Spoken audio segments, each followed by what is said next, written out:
Hello दोस्तों, welcome back your YouTube channel Ankur Jha AJ. जो ये वीडियो देख रहे हैं वो वीडियो को लाइक शेयर एंड कमेंट करें और जो चैनल पर पहली बार आए हैं वो चैनल को सब्सक्राइब करें।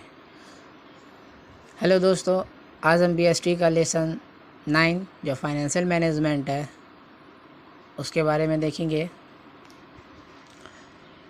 तो आज का जो टॉपिक है हमारा वित्तीय प्रबंध, उसको समझते हैं। ठीक है, तो इसका एक इंट्रोडक्शन लेंगे पहले कि वित्त व्यवसाय का मूलाधार है। वित्त व्यवसाय का मूलाधार है मतलब वित्त मतलब कि फाइनेंस, ठीक है ना। फाइनेंस व्यवसाय का क्या है, बेस है।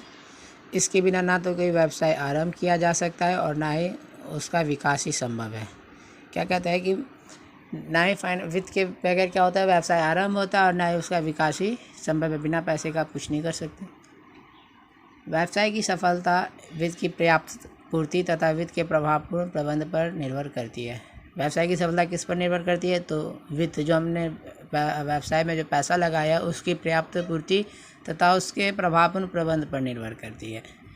व्यवसाय का आकार चाहे लघु हो या मध्यम अथवा दीर्घ, सभी में पर्याप्त वित्त की आवश्यकता होती है। अगर आपके व्यवसाय का आकार छोटा, बड़ा या मध्यम है, आपको पर्याप्त वित्त की आवश्यकता होती है। ठीक है, व्यवसाय में प्रारंभ से लेकर अंत तक सभी स्तरों पर वित्त की भूमिका निर्णायक होती है। ठीक है, मतलब व्यवसाय में बिजनेस जो है उसमें प्रारंभ से लेकर अंत तक सभी स्तरों पर वित्त की भूमिका निर्णायक होती है। वित्तीय प्रबंध में दो शब्द हैं, वित्तीय और प्रबंध। इसलिए हम सबसे पहले वित्त के बारे में जानेंगे। वित्त क्या है या वित्त से आप क्या समझते हैं। ठीक है, व्हाट इज़ फाइनेंस।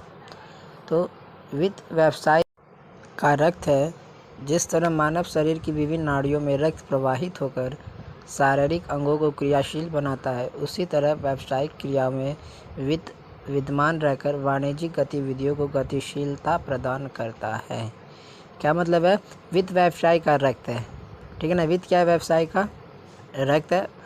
और किसी भी मानव में किसी शरीर है उसमें जब रक्त होता है तो रक्त क्या करता है, नाड़ियों में प्रवाहित होकर उस अंग को क्या करता है, क्रियाशील बनाता है, काम करने योग्य बनाता है। उसी प्रकार व्यवसाय में क्या है कि व्यावसायिक क्रियाओं को करने के लिए वित्त की जो है सो आवश्यकता होती है। ठीक है ना, तो वित्त जब व्यवसाय में यूज़ होगा तभी कोई काम होगा। ठीक है, हमारा अगला पॉइंट है वित्तीय प्रबंध से आप क्या समझते हैं, जो हमारे चैप्टर का नाम है। ठीक है ना, what do you mean by financial management. सबसे पहले वित्तीय प्रबंध दो शब्दों का समूह है। वित्तीय प्रबंध क्या है, दो शब्दों का समूह है, वित्तीय और प्रबंध। जैसे इसका नाम हमें पता चल रहा है कि वित्तीय और प्रबंध, तो हमें क्या कह सकते हैं कि वित्तीय प्रबंध दो शब्दों का समूह है। ठीक है, अच्छा, वित्तीय का आशय वित्त से संबंधित है। वित्त हमने अभी समझा था, तो ठीक वही, ठीक है ना। तो वित्तीय का आशय वित्त से संबंधित है और प्रबंध का आशय किसी कार्य की कुशल व्यवस्था करने से। प्रबंध का आशय किसी कार्य की कुशल व्यवस्था करने से, जो वो कार्य कैसे होगा अच्छी तरीके से उसकी व्यवस्था करना। ठीक है, अतः वित्तीय प्रबंध से आशय किसी व्यावसायिक उपक्रम की वित्त संबंधी कुशल व्यवस्था से है। वित्तीय प्रबंध का क्या आशय है, किसी व्यावसायिक उपक्रम की वित्त संबंधी कुशल व्यवस्था से। ठीक है ना, जो कोई बिजनेस है उसमें जो है सो वित्त संबंधी कुशल जो व्यवस्था है उससे। ठीक है, वित्त व्यवसाय का जीवन रक्त है। वित्त क्या है, व्यवसाय का जीवन रक्त है। किसी व्यवसाय की स्थापना, उसके लिए आवश्यक संसाधनों की व्यवस्था करने, जैसे भूमि, भवन, कच्चा माल, प्लांट, मशीनरी, फर्नीचर एवं सामान्य व्ययों आदि का भुगतान करने के लिए प्राप्त वित्त की आवश्यकता होती है। क्या कहा है इसने कि वित्त व्यवसाय का जीवन रक्त है। किसी व्यवसाय की स्थापना, जब हम किसी बिजनेस को स्टेबल करते हैं तो उसके लिए हमें आवश्यक जो रिसोर्सेज हैं उन सब की आवश्यकता, जैसे फॉर एग्जांपल क्या है, भूमि, भवन, कच्चा माल, प्लांट, फर्नीचर और एक्सेट्रा। तो इन सब को हमें जो है सो खरीदना पड़ता है। ठीक है ना, तो इन सब का भुगतान करना पड़ता है। इसलिए हमें किस चीज़ की आवश्यकता है, पर्याप्त वित्त की आवश्यकता होती है। ठीक है, यह कार्य वित्तीय प्रबंध द्वारा संपन्न होता है। कौन से कार्य, जो आवश्यक संसाधन है। ठीक है ना, अच्छा, वित्तीय प्रबंध कला तथा विज्ञान दोनों है। संक्षेप में हम क्या कह सकते हैं कि वित्तीय प्रबंधन का संबंध व्यवसाय की वित्त व्यवस्थाओं से है, मतलब फाइनेंस की जो व्यवस्था उससे है। इसके अंतर्गत किसी व्यवसाय की वित्तीय आवश्यकताओं की पूर्ति इस ढंग से की जाती है ताकि व्यवसाय के उद्देश्यों को आसानी से पूरा किया जा सके। इसके अंतर्गत व्यवसाय की वित्तीय आवश्यकता की पूर्ति किस ढंग से की जाती है ताकि व्यवसाय के उद्देश्यों को आसानी से पूरा किया जा सके। कोई भी बिजनेस जब स्टार्ट होता है तब उसके लिए जो संसाधन हमें ज़रूरी होते हैं तो वो उसकी व्यवस्था कौन करता है? वित्तीय प्रबंध। और वित्तीय प्रबंध को उसकी व्यवस्था इस ढंग से करनी पड़ती है ताकि हमें व्यवसाय के उद्देश्यों को प्राप्त किया जा सके। हमारा अगला पॉइंट है वित्तीय प्रबंध को प्रभावित करें। तो वित्तीय प्रबंध वह संचालनात्मक क्रिया है जो एक व्यवसाय के कुशल संचालन के लिए आवश्यक वित्त को उपलब्ध कराने तथा उसका प्रभावपूर्ण उपयोग करने के लिए उत्तरदायी होता है। वित्तीय प्रबंध संचालनात्मक क्रिया है, ठीक है, जो व्यवसाय के कुशल संचालन के लिए आवश्यक वित्त को उपलब्ध कराता है तथा उसका प्रभावपूर्ण उपयोग करने के लिए उत्तरदायी होता है, ठीक है ना। ये बात किसने की? J.L. मैसी ने। हम सरल शब्दों में कह सकते हैं वित्तीय प्रबंध व्यावसायिक प्रबंध का वह क्षेत्र है जिसके अंतर्गत व्यवसाय की वित्तीय आवश्यकताओं की पूर्ति इस ढंग से की जाती है ताकि व्यवसाय के उद्देश्यों को सरलता से पूरा किया जा सके। वित्तीय प्रबंध क्या है?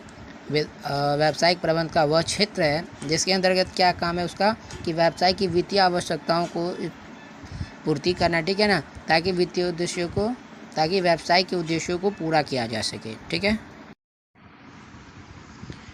अब हम चैप्टर 9 का MCQ देखेंगे। हमारा फर्स्ट क्वेश्चन है वित्तीय प्रबंध के मुख्य कार्य हैं। हमने वित्तीय प्रबंध के बारे में पढ़ा था, इसमें था कि वित्तीय प्रबंध का मुख्य कार्य क्या क्या है। तो वित्तीय प्रबंध के मुख्य कार्य हैं वित्त को प्राप्त करना और उसका उपयोग करना, ठीक है ना। तो यहाँ पे जो ऑप्शन है हमारे पास वित्तीय नियोजन, ऑप्शन बी कोषों को प्राप्त करना, ऑप्शन सी शुद्ध लाभ का आवंटन और ऑप्शन डी सभी। तो वित्तीय प्रबंध का क्या कार्य है? ये तीनों कार्य वित्तीय प्रबंध के कार्य थे। इसका सही आंसर क्या हो गया? Option D. क्वेश्चन 2 है वित्तीय प्रबंध की आधुनिक विचारधारा है। वित्तीय प्रबंध की आधुनिक मॉडर्न विचारधारा जो है सो क्या कहता है? तो वो कहता है कि कोषों को प्राप्त करना और कोषों का उपयोग करना। ऑप्शन सी इसका राइट आंसर है, ठीक है। क्वेश्चन 3 वित्तीय प्रबंध निर्णय लेता है।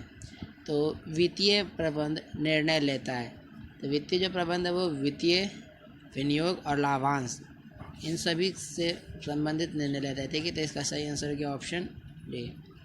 क्वेश्चन 4 है वित्तीय प्रबंध है। हमने पढ़ा था वित्तीय प्रबंध क्या है? कला और विज्ञान दोनों। क्वेश्चन 5 है वित्तीय प्रबंध की परंपरागत विचारधारा को त्याग दिया गया था। ऑप्शन सी 1930 और 40 में। क्वेश्चन 6 है सुदृढ़ वित्तीय नियोजन की विशेषता है। तो एक अच्छा नियोजन की क्या विशेषता होती है? सरलता, तरलता और मितव्ययता। ऑप्शन डी इसका राइट आंसर। क्वेश्चन 7 वित्तीय नियोजन की प्रक्रिया है। वित्तीय नियोजन की प्रक्रिया, तो वित्तीय नियोजन की क्या क्या प्रक्रिया है? तो वित्तीय उद्देश्य का निर्धारण, सबसे पहले उसका निर्धारण करना, ठीक है ना, फिर नीतियों का निर्धारण करना और फिर कार्यविधियों का निर्धारण करना। तो ऑप्शन डी इसका राइट आंसर है। क्वेश्चन 8 है डैश का अभिप्राय वित्तीय क्रियाओं के पूर्व निर्धारण से है। किसका अभिप्राय वित्तीय क्रियाओं के पूर्व निर्धारण से? मतलब तो वित्तीय नियोजन, क्या वित्तीय नियोजन जो फाइनेंशियल प्लानिंग की जाती है उसका अभिप्राय क्या है? वित्तीय क्रियाओं के पूर्व निर्धारण से। जब हम कोई वित्तीय क्रिया करते हैं तो उसके पूर्व निर्धारण से है, तो वह है वित्तीय नियोजन। क्वेश्चन 9 है निम्न में कौन सा पूंजी संरचना को निर्धारित करने वाला तत्व है? तो पूंजी संरचना को निर्धारित करने वाला तत्व कौन कौन सा है? तो रोकड़ प्रवाह स्थिति, ब्याज आवरण अनुपात, ऋण भुगतान आवरण अनुपात। ऑप्शन डी इसका राइट आंसर है। क्वेश्चन 10 है निम्न में से कौन सा समता पर व्यापार का प्रकार है? क्षमता पर व्यापार का प्रकार है। तो समता पर व्यापार का प्रकार है, तो समता व्यापार का प्रकार 2 है, अल्प समता पर व्यापार और उच्च समता पर व्यापार, ठीक है। तो इसका राइट आंसर ऑप्शन सी है। क्वेश्चन 11 पूंजी ढांचा निर्णय क्यों महत्वपूर्ण है? पूंजी ढांचा निर्णय क्यों महत्वपूर्ण है? तो पूंजी लागत प्रभावित होती है, अंशों का बाजार मूल्य प्रभावित होता है, ऑप्शन सी दोनों। तो पूंजी ढांचा निर्णय क्यों महत्वपूर्ण है? तो लागत मूल्य प्रभावित होती है और बाजार अंशों का जो बाजार मूल्य वो भी प्रभावित है, इसलिए पूंजी ढांचा निर्णय महत्वपूर्ण है। ठीक है, ऑप्शन सी इसका राइट आंसर। क्वेश्चन 12 है, स्थायी पूंजी का स्रोत नहीं है। स्थायी पूंजी का स्रोत नहीं है मतलब कि क्या है कि फिक्स कैपिटल का रिसोर्स क्या नहीं है? तो ऋण पत्रों का निर्गमन, अंशों का निर्गमन, ऋणदाता। तो इसमें से स्थायी पूंजी नहीं है, तो ना ही हम ऋण पत्रों का निर्गमन है, ना ही मतलब कि ना ही इशू ऑफ डिवेंचर, ना इशू ऑफ शेयर, और ऋणदाता जो जैसो वे भी नहीं। ठीक है, तो ऑप्शन डी इसका राइट आंसर है। इन तीनों में से कोई भी फिक्स कैपिटल नहीं है। ठीक है, क्वेश्चन 13 है, कार्यशील पूंजी का स्रोत है। कार्यशील पूंजी मतलब वो पूंजी जो व्यवसाय में व्यवसाय चल रहा है और वहाँ पे जो कार्य में आने वाले है। ठीक है ना, तो जैसे कि डेटर, बैंक ओवरड्राफ्ट और कैश सेल्स। ठीक है, तो ये सब क्या है? कार्यशील पूंजी का स्रोत है। जो कार्य कर रहे हैं और उसमें जो काम आने वाली जो पूंजी है उसको कार्यशील पूंजी कहते हैं। ठीक है, ऑप्शन डी इसका राइट आंसर है। क्वेश्चन 14 है, कार्यशील पूंजी का निर्धारण। ऑप्शन है संस्था का आकार, ऑप्शन बी निर्माण प्रक्रिया की अवधि, ऑप्शन सी कच्चे माल की उपलब्धता। तो कार्यशील पूंजी का जो निर्धारक है वो क्या होता है कि संस्था का आकार देख के, निर्माण की प्रक्रिया अवधि देख के और कच्चे माल की उपलब्धता, इन तीनों को देख के कार्यशील पूंजी का निर्धारक होता है। ठीक है ना, तो ऑप्शन डी इसका राइट आंसर है। क्वेश्चन 15, स्थायी पूंजी की आवश्यकता होती है। स्थायी पूंजी की आवश्यकता कब होती है? तो स्टॉक खरीदने के लिए, भूमि खरीदने के लिए, या लेनदारों का भुगतान करने के लिए। तो ऑप्शन बी राइट आंसर है, भूमि खरीदने के लिए स्थायी पूंजी की आवश्यकता होती है। ठीक है ना, नहीं तो स्टॉक खरीदने के लिए या लेनदारों का भुगतान करने के लिए हम दूसरा चीज़ भी यूज़ कर सकते हैं। क्वेश्चन 16 है, बोनस निर्णय के निर्धारक है। बोनस निर्णय के निर्धारक है। तो बोनस का जो निर्णय लिया जाता है, जब किसी कंपनी में बोनस का निर्णय लिया जाता है कि ये बोनस बांटना है, तो उसको निर्धारण में क्या क्या आता है? लाभ की मात्रा, कोषों में तरलता, कंपनी क्या आयु, इन तीनों चीज़ों को देख कर जो है सो बोनस का निर्णय लिया जाता है। ठीक है, क्वेश्चन 17 है, संयुक्त पूंजी वाली कंपनी के लिए लाभांश देना है। तो संयुक्त पूंजी वाली जो कंपनी होती है ना, उसके लिए लाभांश देना क्या होता है? ऐच्छिक होता है। क्वेश्चन 18 है, डैश के अनुसार पूंजी संरचना प्रायः एक व्यापारिक उपक्रम में प्रयुक्त वित्त के दीर्घकालीन स्रोतों को इंगित करता है। क्या मतलब इसका?